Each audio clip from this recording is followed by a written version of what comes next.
Merci, Monsieur El Guerrab. Merci, Madame la Présidente, et je m'associe aussi à l'ensemble de mes collègues pour présenter toutes nos condoléances aux familles des victimes et bien évidemment à tous leurs collègues qui aujourd'hui doivent être profondément meurtris. On ne peut pas servir la République et ne pas partager ses valeurs, nos valeurs. Je suis d'accord avec vous, Monsieur le Ministre. Chaque fonctionnaire où qu'il se situe dans la hiérarchie doit avoir la République au cœur et vous faites bien de le rappeler. Merci pour votre exposé, mais il y a des choses qu'il faudrait clarifier, notamment sur le terme signalement. Signalement, faible ou forte intensité, c'est quoi? Qui évalue l'intensité du signalement?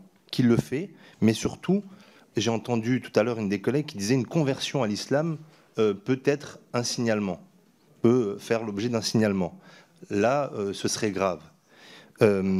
Parmi les signes potentiels, une entorse à la laïcité, bien évidemment, ça peut faire l'objet d'un signalement, mais une pratique exacerbée de la religion pendant le ramadan, il se trouve que dans la religion musulmane, pendant le ramadan, il y a une pratique un peu plus forte de la religion, puisque le soir, tous les musulmans qui sont un peu pratiquants se rendent à la mosquée pour prier et font des séries de prières qui s'appellent les tarawih. Donc il y a de fait une pratique exacerbée de la religion pendant le ramadan.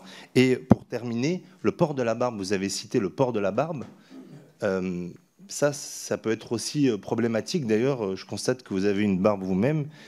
Si vous étiez musulman, j'espère que vous ne seriez pas considéré comme signalé. Voilà.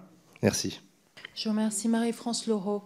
On identifie les éléments qui peuvent conduire à une radicalisation. On travaille, j'en ai cité quelques-uns, sur un faisceau d'indices. Dans ces faisceaux d'indices, je vous le dis, la conversion à une religion peut en être un.